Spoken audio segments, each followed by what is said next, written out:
예루살렘에서 멀리 떨어진 한 곳에 슬기로운 유대인이 살고 있었습니다.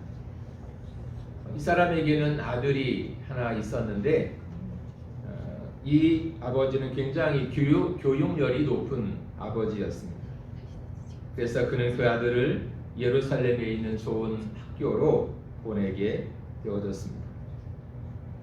그런데 아들이 집을 떠나서 예루살렘에서 공부하는 도중에 이 아버지가 갑자기 중한 병에 걸리게 되어졌습니다.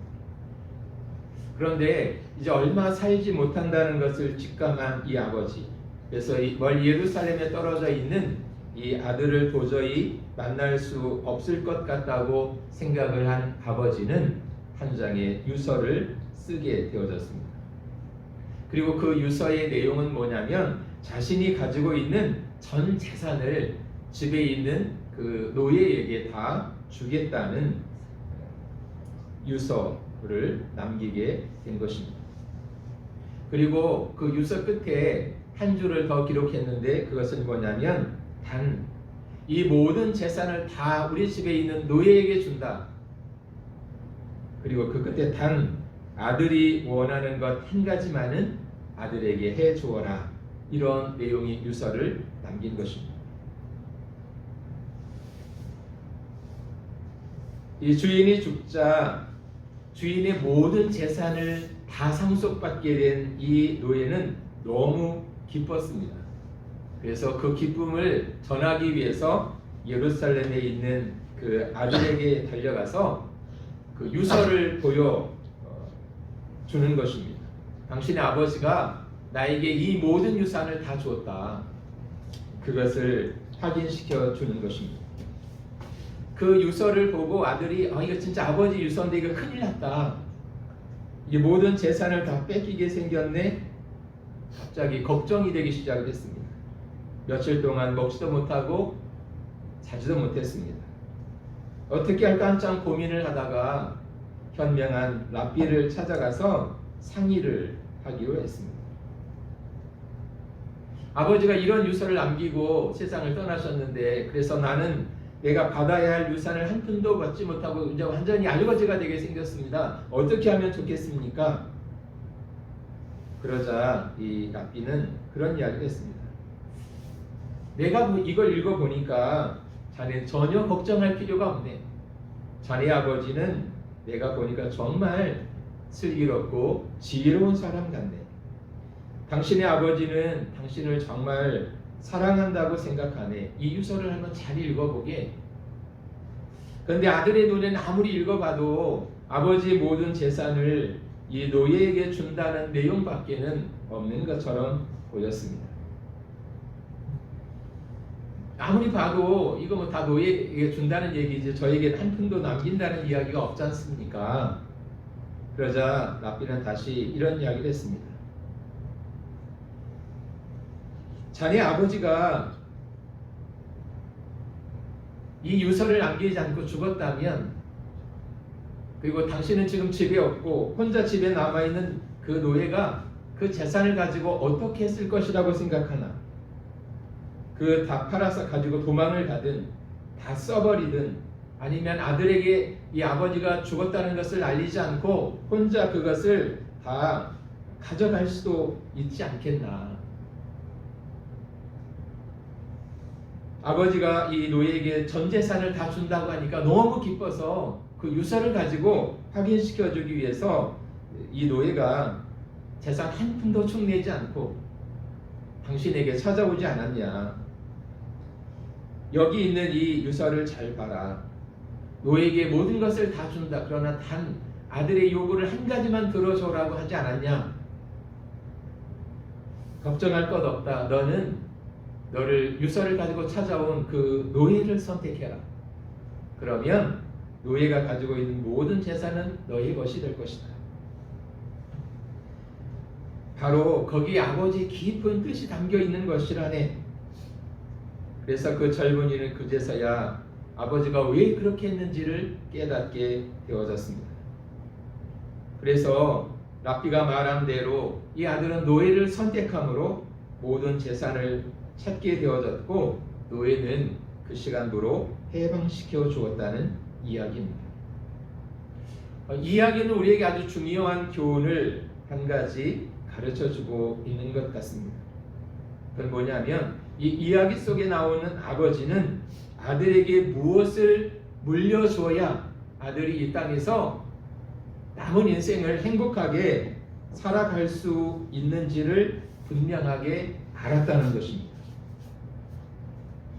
만약 그가 아들에게 다른 것을 주려고 했다면 그것은 아마 다 사기를 당하든지 뺏기든지 그렇게 되어졌을 것입니다. 그런데 이 아버지는 꼭 필요한 것 한 가지를 물려줌으로 그 아들이 모든 것을 다 갖도록 행복한 삶을 살아가도록 만들어 주었다는 것이죠. 사람들은 누구나 다 행복하게 자기에게 주어진 인생을 살아가고 싶어 합니다. 또 부모들은 자녀들에게 더 좋은 것을 물려줌으로 그 자녀들이 이 땅에서 행복한 사람으로 살아가기를 원하는 것입니다. 그것은 부모가 자녀를 향한 마음이며 동시에 성경을 보면 우리의 아버지 되시는 하나님도 그분의 영적인 자녀들이 이 땅에서 살아가는 동안 평안과 기쁨과 행복한 모습으로 살아가기를 원하시는 것, 그것이 하나님 아버지의 뜻이라고 말씀하고 있습니다. 그렇다면 어떻게 살아가는 것이 가장 행복한 삶일까? 그리고 우리가 무엇을 선택하고 무엇을 남겨야 또 우리의 자녀들이 행복한 사람으로 주어진 인생을 살아갈 수 있을까? 이런 질문을 하게 되는데 이런 질문에 대한 정답이 바로 오늘 여호수아 24장에 나와 있는 것 같습니다. 오늘 여호수아 24장은 이제 여호수아가 나이가 많이 들어서 그의 죽음을 목전에 두고 마치 유언처럼 그 백성들에게 남기는 말씀으로 되어져 있습니다. 그런데 그가 지금 백성들에게 무엇을 말하고 있냐면 성실과 진정한 마음으로 하나님을 섬겨야 됩니다. 이제 여러분이 우상을 버리고 여호와만 섬기십시오. 여러분은 오늘 여호와 하나님을 섬기든지 아니면 우상을 섬기든지 둘 중에 하나를 선택하셔야 됩니다. 나와 내 집은 하나님만을 섬기기로 결단했습니다. 이렇게 이야기를 하고 있습니다. 그 이야기는 곧 하나님을 섬기는 것이 진정한 행복이고 나도 그렇게 살아가겠다고 결심을 했는데 여러분들도 그렇게 살아가기로 이제 결단을 하셔야 됩니다. 그렇게 촉구하고 있는 것입니다. 그럴 때 그 백성들은 우리도 이제는 우상을 버리고 하나님만을 섬기겠습니다. 그렇게 대답하고 있는 것을 볼 수 있습니다. 결국 행복한 삶을 살아가는 가장 중요한 비결은 다른 데 있는 것이 아니라 여호와 하나님을 믿고 그 하나님을 섬기며 살아가는 것, 그것이 행복한 삶을 위한 시작이다라고 하는 것을 여호수아는 우리에게 말씀하고 있는 것입니다. 지금 여호수아는 이스라엘 모든 백성들을 한자리에 다 모아놓고 마지막 당부를 하고 있는 것입니다. 그때 당시 여호수아의 나이는 한 110세 정도 되어졌을 것입니다. 모세 다음 이스라엘 민족을 인도했던 이 어마어마한 그런 지도자, 그가 전국에 있는 모든 사람들을 다 불러 모아놓고 이제 이야기를 하고 있습니다. 그리고 그 말을 듣고 있던 대부분의 사람들은 짐작하고 있었습니다. 저것이 여호수아가 우리에게 남겨있는 마지막 유언이 될 것이라고 그들은 짐작하고 있었던 것입니다. 그래서 사람들은 그런 여호수아가 무슨 말을 남길 것인지 기대와 긴장의 눈초리로 그를 바라보고 있었을 것입니다. 여호수아는 어떤 사람이었습니까? 그가 주의봉을 잡고 나가면 수십만의 적군과 맞붙어 싸워도 백전백승을 했던 사람이었습니다. 지난 수십 년 동안 여호수아의 인도를 따라갔을 때 그를 통해서 나타나는 하나님의 기적은 상식으로 통했습니다. 뿐만 아니라 그 백성들은 하나님의 권능이, 하나님의 영광이 여호수아에게 임하고 늘 그 하나님이 함께 있다고 하는 것을 알고 있었습니다. 그래서 그 누구도 감히 여호수아에게 도전하지를 못했습니다.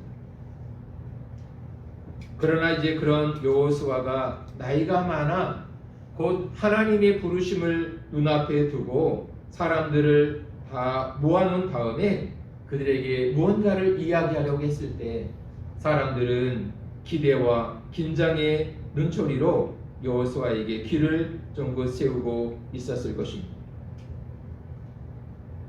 뿐만 아니라 그들은 그런 위대한 지도자였던 여호수아가 이제 없다면 누가 우리를 인도해주고 우리에게 인생의 지혜를 가르치고 우리의 앞길을 인도해 주실 것인가에 대한 불안한 마음도 있었을 것입니다.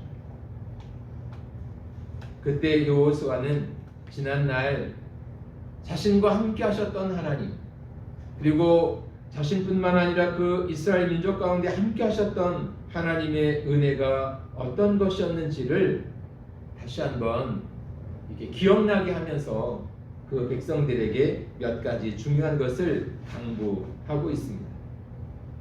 이 여호수아 24장에는 여호와라고 하는 단어가 무려 21번이나 등장을 합니다. 왜 여호수아는 그렇게 많이 하나님이라는 말을 사용하고 있는 것일까?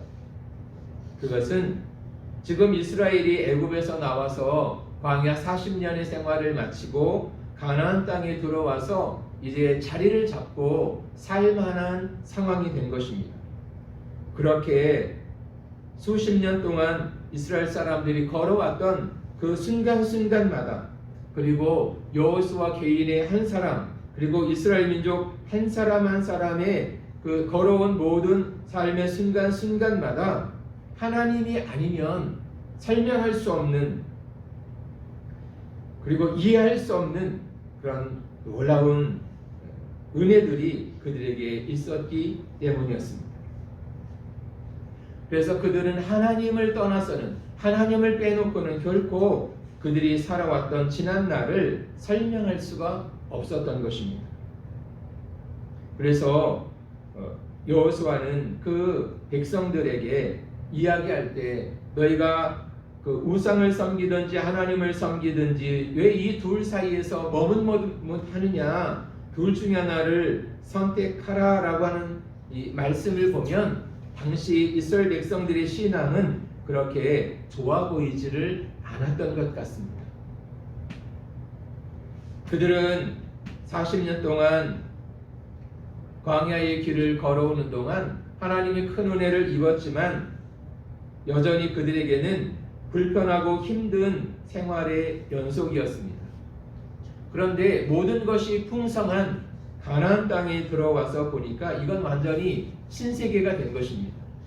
거긴 광야에 비하면 너무 먹을 것도 많고 살만하고 또 괜찮은 그런 곳이었던 것입니다.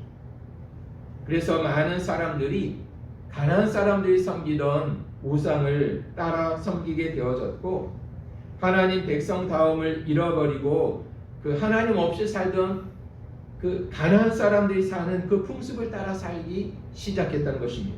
그래서 많은 사람들이 이제는 하나님을 잊어버리고 잘못된 길로, 불신앙의 길로 그렇게 걸어가게 되어졌던 것입니다. 그런 백성들을 향해서 그게 아니다, 너희들이 지금은 잠시 잠깐 편안한 것을 찾기 위해서 달려가지만 그 길로 가면 안 된다. 지난 날을 한번 돌아봐라. 하나님이 어떻게 우리를 지켜주시고 인도하시고 또 보살펴 주셨는지 그 하나님을 생각해야 된다. 그리고 그 하나님 앞에 돌아오는 것이 행복한 삶을 시작하는 첫걸음이다. 그것을 강조하기 위해서 이 여호수아 24장에서 무려 여호와라고 하는 이 말을 21번이나 여호수아는 사용하고 있었던 것입니다. 그러면서 이스라엘 백성들이 먼저 기억해야 될 것들이 몇 가지 있다고 이야기하는데요. 그것은 첫 번째로 하나님의 택하심의 은혜를 기억하라고 여호수아는 이야기하고 있습니다. 택하심의 은혜를 기억하라는 것이 무엇일까요? 사실 하나님이 이스라엘 민족을 선택하셨잖아요. 그리고 하나님의 자녀라고 인정해 주셨습니다. 그런데 그때 그 세상에 이스라엘만 있었던 게 아니잖아요. 사실은 이스라엘은 너무나 소수의 사람들이고 약하고 보잘것없는 하찮은 민족이었습니다. 이스라엘 민족보다 훨씬 더 잘나고 화려하고 강하고 똑똑한 민족들이 사실은 많이 있었습니다. 그럼에도 불구하고 하나님께서 그 잘나고 똑똑하고 멋진 그 다른 민족을 다 놔두고 못나고 연약한 이 이스라엘 민족을 하나님의 백성으로 불러주셨던 것입니다. 그들이 특별히 다른 민족보다 잘나서가 아니라 그냥 아무런 대가와 이유 없이 하나님이 이 이스라엘 민족을 먼저 부르시고 선택해 주셨던 것입니다. 그러니까 이스라엘 민족이 우리는 하나님이 없으면 살 수 없습니다. 우리를 하나님의 자녀로 불러주십시오. 그렇게 요청하고 막 구해서 되는 것이 아니라 하나님이 먼저 찾아오셔서 그 백성들을 만나주시고 하나님의 자녀라고 인정해 주셨다는 것입니다.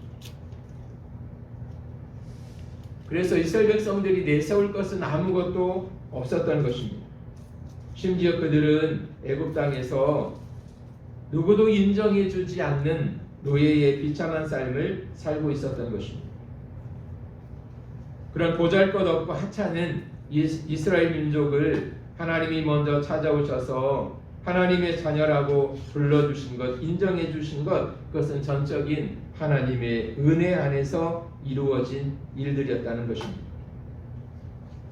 그것을 결코 잊어서는 안 된다고 이야기하는 것이죠. 그러니까 그들에게 베풀어 주었던 하나님의 구원의 은혜를 잃어버려서는 안 된다. 그것을 꼭 기억해야 된다. 그걸 강조하고 있는 것입니다. 그건 우리도 마찬가지라고 생각을 합니다.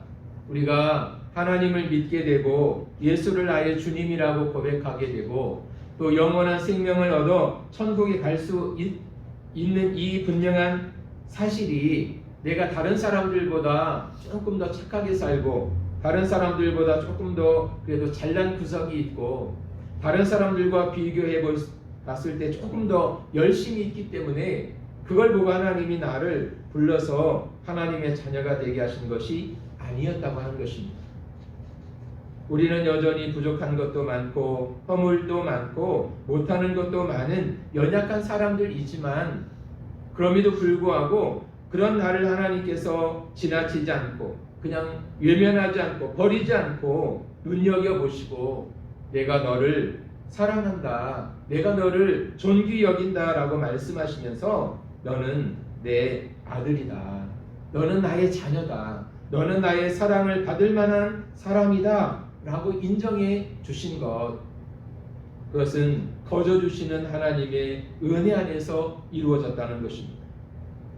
그러한 은혜가 오늘 우리에게 주어졌기에 하나님을 믿는 믿음을 갖게 되어졌고 또 이 땅에서부터 믿음의 삶을 살아 마지막 날 영원한 하나님의 나라에 들어가는 영광을 얻게 되어졌다는 것입니다.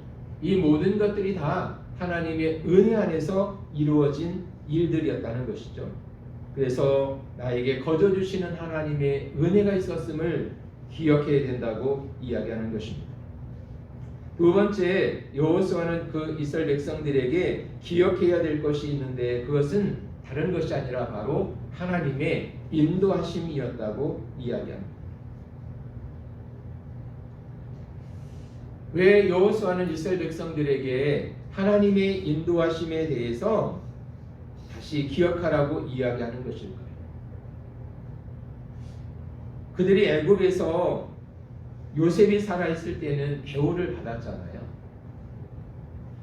그러나 요셉도 죽고 요셉을 알던 애굽의 왕도 죽은 이후에는 그들은 완전히 찬밥 신세가 됐습니다. 누구도 그들을 생각해 주지 않고 대우해 주지 않았습니다. 오히려 그들은 애굽 사람들이 생각할 때 저들이 힘이 세지면 우리를 공격해서 우리를 멸망시킬지도 모른다라고 하는 이 막연한 불안감들이 생기면서 이 애굽 사람들이 이스라엘 사람들을 학대하기 시작했습니다. 그래서 힘겨운 노역의 자리로, 노동의 자리로 그들을 내어 보냈죠. 하루하루 사는 것이 너무 고통스럽고 힘들었습니다. 그래서 그들은 하나님을 향해서 울면서 그들을 이런 상황에서 우리를 구해달라고 그들은 소리쳤던 것입니다. 그리고 그들이 그렇게 소리칠 때 하나님이 그 소리를 들으시고 모세를 보내서 이스라엘 백성들을 애굽에서 구원해 주십니다. 또 홍해를 건너고 40년 동안 광야의 길을 걷게 하셨습니다. 거긴 물도 없고 농사를 지어서 먹을 수 있는 땅도 아니었습니다. 그런데 그들은 그 땅에서 죽지 않고 하나님이 공급해 주시는 그 은혜와 또 물과 양식을 통해서 살 수 있었고 결국에는 그들이 원하던 가나안 땅까지 올 수 있었던 것입니다. 순간순간마다 힘들고 어려운 순간들이 있었지만 하나님이 그들을 버리지 않으시고 그들의 손을 꼭 붙잡아 주시고 애굽에서 시작해서 가나안까지 올 수 있도록 하나님께서 인도해 주셨던 그 순간순간의 일들을 기억해 보라고 이야기하는 것입니다. 그런 것을 보면 사람들이 살아갈 때 다 자기가 계획을 하고 생각을 하고 자기 뜻에 따라 살아가는 것 같지만 나중에 뒤를 돌아보면 그것이다 하나님의 섭리 속에서 하나님의 계획 속에서 이루어졌다고 하는 것을 우리는 깨닫게 되어지는 것 같습니다. 내가 내 마음대로 살아온 것 같지만 사실은 하나님의 인도하심을 따라 여기까지 올 수 있었다는 것입니다. 그리고 살면서 많은 사람들을 만나잖아요. 그 만나는 그 많은 사람들, 너와 내가 무슨 상관이 있냐 싶지만 모든 사람들이 각자 다른 길을 가는 것 같지만 사실은 하나님의 큰 이 계획 속에서 모든 것들이 다 서로 연결되고 또 그것이 결국에는 만남으로 말미암아 큰 그림이 만들어져 간다는 사실을 또 발견하게 되는 것입니다. 하나님께서 지난 40년간 이스라엘 백성들을 그렇게 인도해 주셨던 것처럼 오늘 우리가 여기까지 살아올 수 있었던 것도 사실은 하나님의 인도하심이 있었기에 가능할 수 있었다고 하는 것입니다. 물론 내가 세상을 성실하게 살고 열심히 살고 또 애써서 이루어 놓은 어떤 것들이 있지만 그렇게 할 수 있도록 힘 주시고 생명 주시고 순간순간마다 돌보시며 인도하셨던 하나님의 은혜 손길이 그 뒤에 있었기에 우리가 여기까지 인도함을 받을 수 있었다고 하는 것을 우리는 늘 기억해야 할 것입니다. 세 번째는 여호수아가 이스라엘 백성들에게 하나님이 그들에게 주셨던 축복이 무엇이었는지를 기억하라고 이야기를 하고 있습니다. 하나님이 이스라엘 백성들을 축복해 주셨습니다. 그들은 하나님의 복을 받을 만한 자격이 없었지만 그럼에도 불구하고 하나님이 은혜 안에서 그들에게 놀라운 선물을 주셨습니다. 그때 하나님이 그들에게 어떤 조건을 따지지 않았습니다. 왜냐하면 이스라엘 백성들을 사랑하기 때문이었습니다. 사랑 안에서 모든 것을 다 베풀어 주셨던 것입니다. 우리 부모님들이 자녀를 사랑하는 것도 마찬가지 아니겠습니까? 자녀들이 가지고 있는 어떤 조건 때문에 자녀를 사랑하는 부모는 없을 것입니다.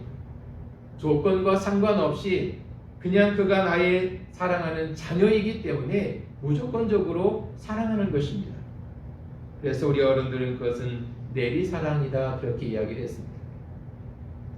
만약에 부모가 자녀를 사랑할 때 어떤 조건을 보고 조건 때문에 사랑한다면 그것은 아마 오래 가지 못할 것입니다. 그러나 부모님들에게는 기본적으로 아무 조건 없이 자녀를 사랑하는 마음이 있는 것입니다. 하나님도 그렇게 우리를 사랑하셨다고 말씀하고 있습니다. 하나님 이스라엘 백성들이 어떤 적으로부터 공격을 받을 때 그들을 다치지 않도록 지켜주셨습니다. 왜냐하면 그들을 사랑하기 때문이었습니다. 이스라엘이 싸워서 도저히 이길 수 없을 것 같은, 가망이 없는 것 같은 상황에서 그들을 승리하게 만들어 주셨습니다. 때로는 마실 물이 없어서, 먹을 양식이 없어서 이젠 우리는 영락없이 여기서 모두 다 죽게 되었구나 라고 하는 절박한 상황이 있었지만 또 하나님이 공급해 주시는 물과 양식으로 그들은 살아올 수가 있었던 것입니다. 뿐만 아니라 그들은 광야에서 40년 동안 그냥 방랑하는 민족이 될 수도 있었겠지만 이제 가나안 땅에 정착해서 새로운 삶을 살도록 하나님이 허락해 주셨습니다.